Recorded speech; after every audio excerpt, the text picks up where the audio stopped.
Great things always come in small packages.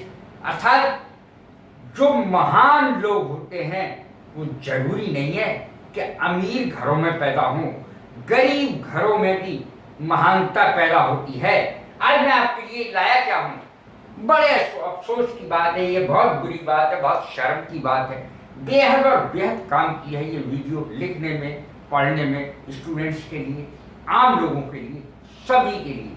छोटे छोटे बच्चे भी इससे अंग्रेजी सीख सकते हैं। इतना सरलता से मैं हर चीज को हमेशा बताता हूँ, बेहद सरलता से, कठिनता से नहीं।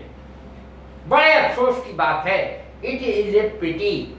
क्या अंग्रेजी बनेगी, क्या रखा है इसमें बताइए। मेरे साथ ही अगर उच्चारित किया जाए, इसको प्रोनाउंस किया जाए तो बहुत आसान हो जाएगी आपके लिए अंग्रेजी। यह बहुत बुरी बात है। It is too bad, TOO, too bad. ये बहुत शर्म की बात है। It is a shame. अब देखें, ये कहा जाता है कि, अब ये अंग्रेजी जब हम बोलते हैं कितना ट्रांसलेशन के लिए आता है, ये कहा जाता है कि, कितनी सरल अंग्रेजी। It is sad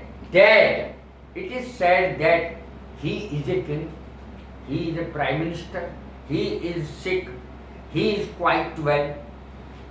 it is said that he is sick. ये कहा जाता है कि वो बीमार है। He is sick these days, आजकल वो बीमार चल रहा है भाई, ये कहा जाता है। यह बताया जाता है कि, जब बताया जाता है कि शब्द आए तो टोल्ड लगा दीजिए सैड की जगह, TOLD। It is told that, told tell की सेकंड और थर्ड फॉर्म है, से की सैड है, SAY, से की सेकंड और थर्ड फॉर्म सैड है।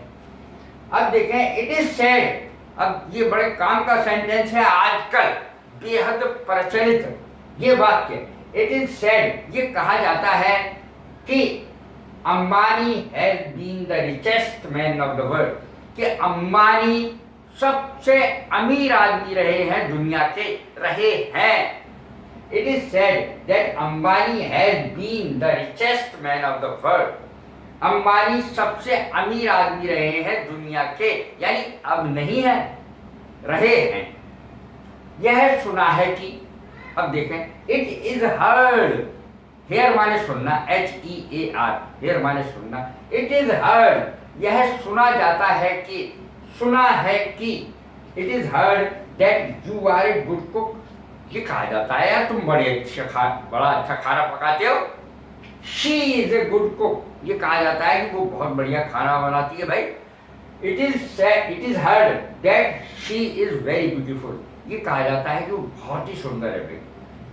कहते हैं कि, इसकी अंग्रेजी क्या होगी, दे से, कहते हैं कि, that women live longer than man. Sentence भी देखिए क्या छांट के लाया हूं मैं। ये कहा जाता है कि महिलाएं पुरुषों की अपेक्षाकृत ज्यादा समय तक जिंदा रहती हैं, ज्यादा जीती हैं। कुछ लोग कहते हैं कि, इसकी अंग्रेजी क्या होगी, सम पीपल से, कुछ लोग कहते हैं कि, और पीपल अगर हटा भी दिया जाए तब भी सेंस यही आएगा। सम से का अर्थ भी यही होता है। Some people say that they have seen a ghost in the fort. Fort माने किला। कुछ लोग कहते हैं कि उन्होंने किले में एक भूत देखा है। कुछ लोग कहते हैं भाई।